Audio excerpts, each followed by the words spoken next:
Welcome students. हमारी जनसंख्या से संबंधित जो यूनिट है वो चल रही है। पिछली क्लासेस में हम भारत में जो नगरीकरण है उसे कंप्लीट कर चुके हैं। एक टॉपिक और दे रखा है हमारे, जनसंख्या विस्फोट। देखिए, एक तो होता है जनसंख्या वृद्धि और एक होता है जनसंख्या विस्फोट। वैसे तो ये दोनों शब्द समानार्थी लगते हैं, लेकिन वास्तव में इन दोनों के जो अर्थ हैं वो थोड़े अलग हैं। कैसे अलग हैं? देखिए, जनसंख्या वृद्धि क्या है? हम पहले बात कर चुके हैं कि एक निश्चित अवधि में किसी निश्चित क्षेत्र की जनसंख्या में होने वाला परिवर्तन क्या कहलाता है? जनसंख्या वृद्धि कहलाता है। इस जनसंख्या विस्फोट का मतलब है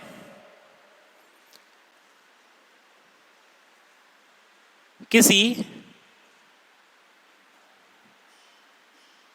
निश्चित अवधि में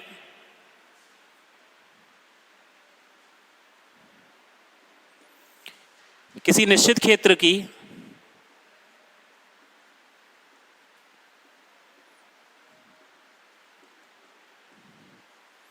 जनसंख्या में होने वाली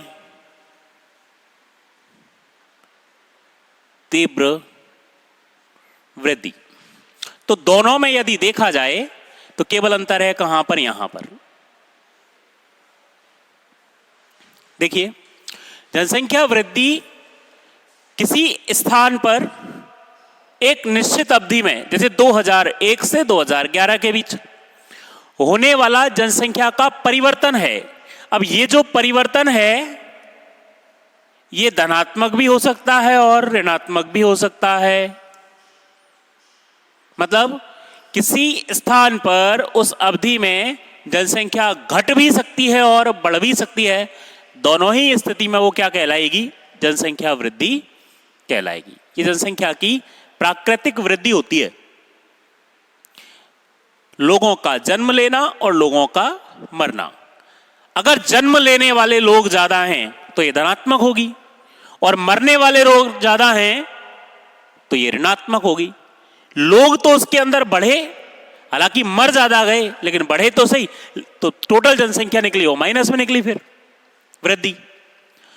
तो जनसंख्या वृद्धि का मतलब तो है जनसंख्या में होने वाला परिवर्तन, जो कि ऋणात्मक भी हो सकता है और धनात्मक भी।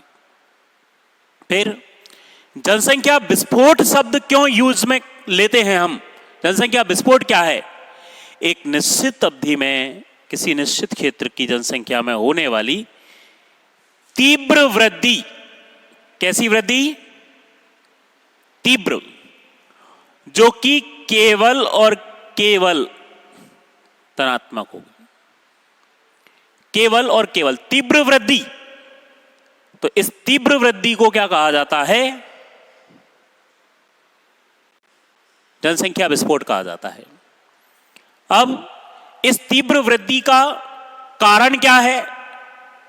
यह जनसंख्या विस्फोट क्यों होता है? क्यों होता है कि जो जन्म दर है वो तो होगी उच्च और जो मृत्यु दर है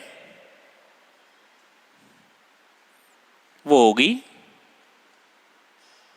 निम्न। तो जब जन्म दर अत्यधिक उच्च हो जाए और मृत्यु दर अत्यधिक निम्न हो जाए तो उस स्थान पर हो जाता है क्या? जनसंख्या विस्फोट। एकदम से बहुत सारी जनसंख्या बढ़ जाती है, जिसे क्या कहते हैं हम? जनसंख्या विस्फोट कहते हैं। ये क्यों होता है? जन्म दर उच्च और मृत्यु दर निम्न। तो हमने भारत में जनसंख्या के वृद्धि की जो अवस्थाएं पढ़ी थी, जो अवधि पढ़ी थी, उनमें एक अवधि पढ़ी थी 1951 से 81। हमारा देश स्वतंत्र हुआ था 1947 में। 1947 में जैसे ही हम आजाद हुए, हमने जनसंख्या बढ़ाई। कैसे बढ़ाई? विकास के लिए, देश के विकास के लिए, लोगों के विकास के लिए विभिन्न प्रकार की योजनाएं स्वतंत्र भारत की सरकारों ने चलाई, जिससे लोगों का जीवन स्तर ऊंचा उठा, उनके आर्थिक संसाधन बढ़े, स्वास्थ्य और चिकित्सा की सुविधाएं बढ़ गईं। जो लोग अकाल, महामारी, बीमारियों से मरते थे, उनका मरना बंद हो गया।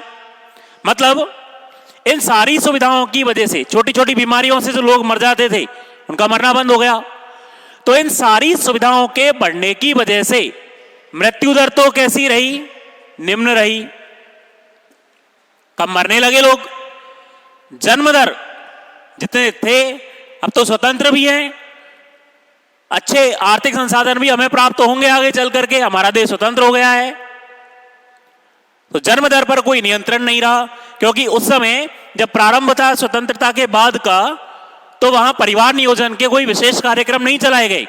परिवार नियोजन की तरफ कोई विशेष ध्यान नहीं दिया गया। लोगों में तमाम असुरक्षा की भावनाएं थी। तो इस वजह से स्वतंत्रता के बाद भारत की जनसंख्या तेजी से बढ़ी, और जब तेजी से बढ़ी तो जन्म तो हुए अधिक और मृत्यु हुई कम। अब इसका क्या फर्क पड़ेगा, क्या असर पड़ेगा इसका? तो जनसंख्या तेजी से बढ़ जाएगी। मान लो 100 ने जन्म लिया और 20 मरे, तो 80 तो बच गए ना। तो ये 80 कम थोड़ी होते हैं 100 में से। तो कहने का मतलब भारत की जनसंख्या इस अवधि में कब 1951 से 81 के बीच बढ़ी, जिसे हम जनसंख्या विस्फोट की अवधि कहते हैं। अब ये सब हम भारत के बारे में बात कर रहे हैं।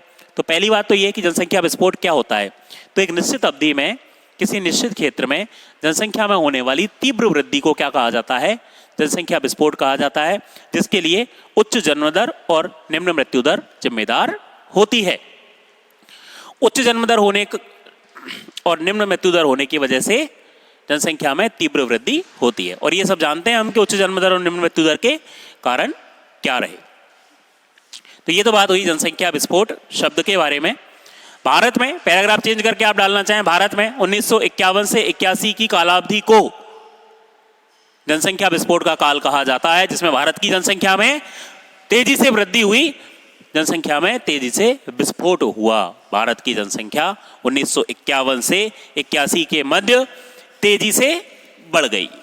तो इससे जनसंख्या विस्फोट की अवधि 1951 से 81 वाली को कहा जाता है। अब इस जनसंख्या विस्फोट के हमें पढ़ने हैं।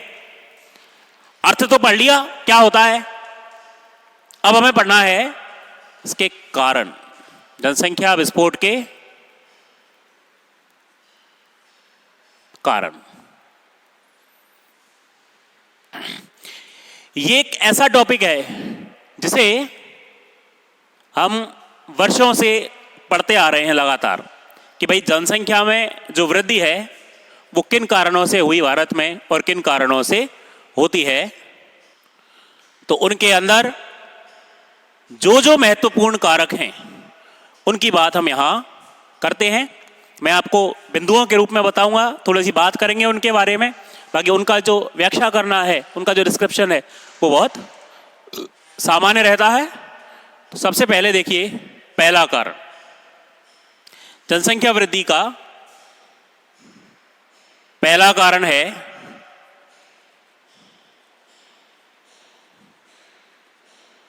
बाल विवाह। ये एक कारण है जिसकी वजह से जनसंख्या वृद्धि हुई। देखिए कैसे, कम उम्र में, कम से मतलब देखिए भारत में 18 और 21 तो फिक्स है। 18 तो फीमेल की है और 21 मेल पर्सन्स की है, कि 18 वर्ष की लड़की और 21 वर्ष के लड़के को विवाह योग्य भारत में माना गया है। हालांकि ये उम्र भी जनसंख्या के लिहाज से देखा जाए तो कम है। मतलब अभी बात भी चल रही है कई बार कि इसको 20 और 25 किया जाए, तो वो आगे की बात है। इससे भी कम उम्र में 10-12 बच्चों के विवाह भी होते, 10-12 साल के जो बच्चे हैं उनके भी विवाह होते हैं। अब भारत में जो फर्टिलिटी है, प्रजनन क्षमता है, वो पहले से ही कैसी है? अधिक प्रजनन क्षमता है। कैसी है? अधिक प्रजनन क्षमता। अब इस अधिक प्रजनन क्षमता का कारण है हमारी क्या? जलवायु। जो उष्ण जलवायु होती है वहां प्रजनन क्षमता अधिक होती है। तो भारत की जलवायु हालांकि उष्ण और शीतोष्ण है, लेकिन फिर भी हमारे यहाँ गर्मियां खूब पड़ती हैं, तो भारत में प्रजनन क्षमता भी अधिक है। कम उम्र में विवाह हो जाने और इस प्रजनन क्षमता के अधिक होने के कारण संतानों की संख्या ज्यादा हो जाती है। हर वर्ष एक संतान अगर पैदा करते हैं तो 30 वर्ष की आयु तक जाते जाते उनके 10-12 बच्चे हो जाते हैं। यही हुआ कब? 1951 से 81 के बीच में। इसीलिए भारत की जनसंख्या में तेजी से वृद्धि हो गई। तो इसलिए पहला जो कारक है जनसंख्या विस्फोट का, वो है आपके बाल विवाह। विवाह की छोटी आयु में ही बच्चों का विवाह कर देना। दूसरा, तो बाल विवाह की वजह से बढ़ी जनसंख्या। दूसरे देखें हम, निर्धनता। अब हम जब स्वतंत्र हुए 1947 में, तो जनसंख्या का एक बहुत बड़ा भाग निर्धन था, अपनी आर्थिक विपन्नता से जूझ रहा था। तो उस समय इस आर्थिक विपन्नता को कम करने के लिए आदमी श्रम करेगा। अब चूंकि शिक्षा का अभाव था उस समय, तो लोगों के अंदर इतनी अंडरस्टैंडिंग नहीं थी। लोग निर्धन थे, श्रमिक के रूप में अधिकांशतः कार्य करते थे। तो उन्होंने क्या समझा कि अगर हमारे घर में संतान ज्यादा होंगी तो वो ज्यादा कमाएंगी तो हमारे यहाँ पैसा भी तो ज्यादा आएगा, हम ज्यादा कमाएंगे। तो इसलिए गांव में अधिक संतानें पैदा की जाने लगी और इस निर्धनता की वजह से देश की जनसंख्या में वृद्धि हुई। तो दूसरा कारक हुआ आपके निर्धनता, कि भारत में निर्धन जनसंख्या अधिक निवास करती। 1951 से 81 का रेफरेंस दें आप, उस समय स्वतंत्रता के बाद। और उस समय इस निर्धनता की वजह से कि जितना ज़्यादा घर के अंदर श्रमिक होंगे उतना निर्धनता कम होगी, इस दृष्टिकोण से लोगों ने अधिक संतानें उत्पन्न की और भारत में जनसंख्या तेजी से बढ़ती चली गई। तीसरा जो कारक है जनसंख्या विस्फोट के लिए, मनोरंजन के साधनों का अभाव। मनोरंजन के साधनों का अभाव। अब भारत में ग्रामीण परिवेश में मनोरंजन के जो साधन हैं वो पहले भी सीमित थे और आज भी सीमित हैं। तो इन सीमित मनोरंजन के साधनों के अभाव में गांव में व्यक्ति खेतों में काम करता था दिन भर, और दिन भर काम करके जब वो थक जाता था तो घर आता, मनोरंजन के किसी प्रकार के साधन उसके पास नहीं है, तो उसके पास केवल घर में रहकर संतान उत्पत्ति करना ही मनोरंजन का साधन रह गया था। तो ये भी एक बड़ा कारण था उस समय भारत की जनसंख्या में वृद्धि होने का। आज की परिस्थितियां हालांकि अलग हैं, लेकिन स्वतंत्रता के पहले और बाद में ये स्थितियां थीं। तो तीसरा कारक हो गया मनोरंजन के साधनों का अभाव। वहाँ व्यक्ति अपने मनोरंजन के लिए केवल शारीरिक संबंधों पर ही निर्भर था, विशेषकर ग्रामीण क्षेत्रों में। शिक्षा का अभाव। शिक्षा का अभाव। अब व्यक्ति यदि शिक्षित होगा, उसे ज्ञान होगा, तो उसे ये मालूम होगा कि परिवार में सदस्यों की संख्या का बढ़ना, देश में जनसंख्या का बढ़ना किस प्रकार से हानिकारक है, किस प्रकार से नुकसानदायी है। लेकिन भारत में उस समय शिक्षा का जो स्तर था वो कम था। आज भी भारत की एक बड़ी जनसंख्या का हमारी का एक बड़ा भाग जो है वो अशिक्षित है, 21% के आसपास। तो शिक्षा के कम होने की वजह से हम बढ़ती जनसंख्या के दुष्प्रभावों को नहीं जान पाए उन दुष्प्रभावों का पता नहीं रहा, इस वजह से भी जनसंख्या तेजी से बढ़ती गई। अगर लोगों को ये समझ आ जाता, लोगों को ये ज्ञान हो जाता कि हम जो जनसंख्या बढ़ा रहे हैं वो भविष्य में हमारे और हमारे देश के लिए हानिकारक होगी, अगर इस तरह की शिक्षा उनके पास पहुंचती और वो ज्ञान मिलता, तो हो सकता है कि भारत की जनसंख्या आज जितनी है उससे थोड़ा बहुत कम होती। लेकिन लोगों में शिक्षा का अभाव था और इस शिक्षा की अभाव की वजह से लोग जनसंख्या के दुष्प्रभावों के प्रति जागरूक नहीं हो पाए और भारत में जनसंख्या का विस्फोट हो गया। फिर पांचवें बिंदु के रूप में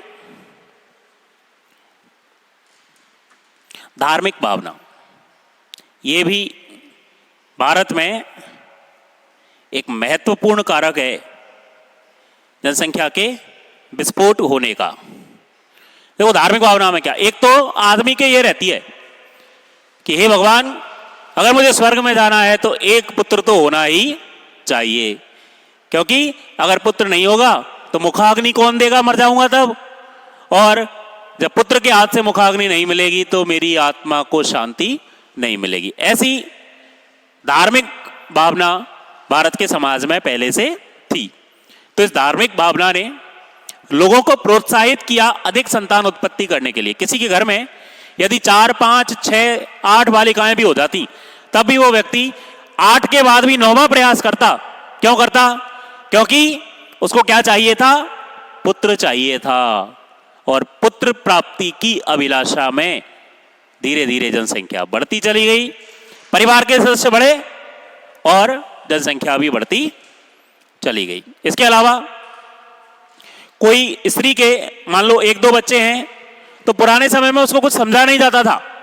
पुराने समय में जिस स्त्री के ज्यादा संतानें हैं उसको ग्रेट माना जाता था, महान माना जाता था, और जो निसंतान स्त्रियां होती थीं उन्हें समाज में हेय दृष्टि से देखा जाता था, निचली दृष्टि से देखा जाता था। तो इस भावना के कारण भी भारत की जनसंख्या में तेजी से वृद्धि हुई। ये एक महत्वपूर्ण कारक है धार्मिक भावना। इसके बाद छठे नंबर पर जो बड़े परिवार हैं उनको सम्मान की दृष्टि से देखा जाता था। बड़े परिवार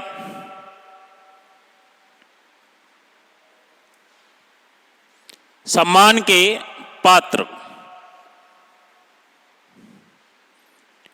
मतलब जो परिवार जितना बड़ा होगा गांव में, उस परिवार का वर्चस्व, उस परिवार का आदर, उस परिवार का सम्मान उतना ही अधिक होगा। तो उस वर्चस्व, सम्मान और आदर की प्राप्ति के मोह में लोग क्या करते थे? संतान उत्पत्ति करते थे। कहा जाता है कि अभी भी कहते हैं कि घर में जितने लठ होते हैं उस परिवार का सामाजिक वर्चस्व उतना ही बड़ा होता है, उतना ही अधिक होता है। तो स्वतंत्रता के बाद भारत में, या स्वतंत्रता से पहले भी भारत में अधिक जन्म दर का जो महत्वपूर्ण कारक था उसमें बड़े परिवार को सम्मान का पात्र समझना भी एक प्रमुख कारण है। इसके बाद हम बात करते हैं 7वें बिंदु की,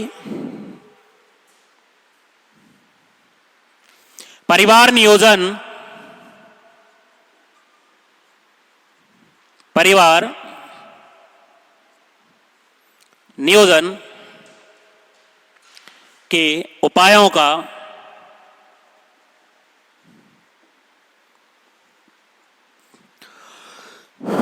कम प्रयोग।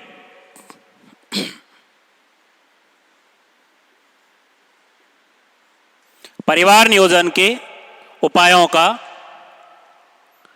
कम प्रयोग।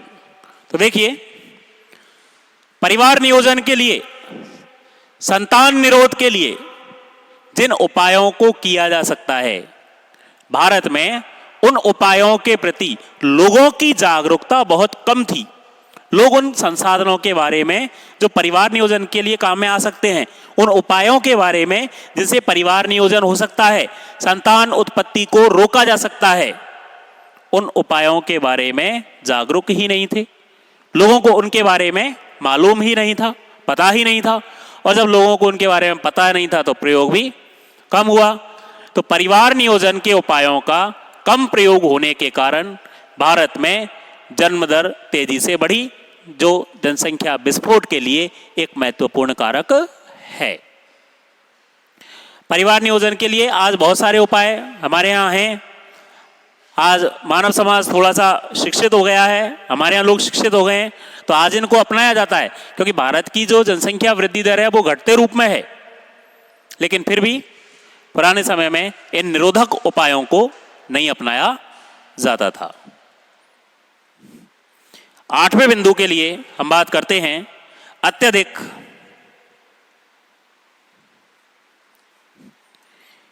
शैशवावस्था में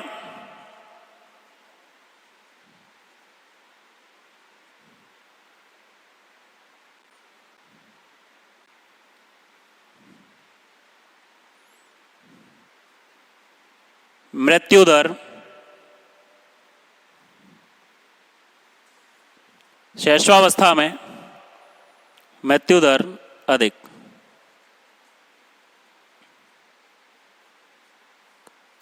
अब क्या है कि उस समय भारत में चिकित्सा और स्वास्थ्य की जो सुविधाएं हैं वो कम थी, कम विकसित थी, तो शिशुओं की जो मृत्यु दर है वो अधिक थी। मतलब पैदा होते ही, पैदा होने के 1, 2, 4 साल, 5 साल, 8, 10 साल बाद तक उस व्यक्ति के जो बालक था शैशवावस्था में या बाल्यावस्था में, उसकी मृत्यु की संभावना उस समय अधिक थी।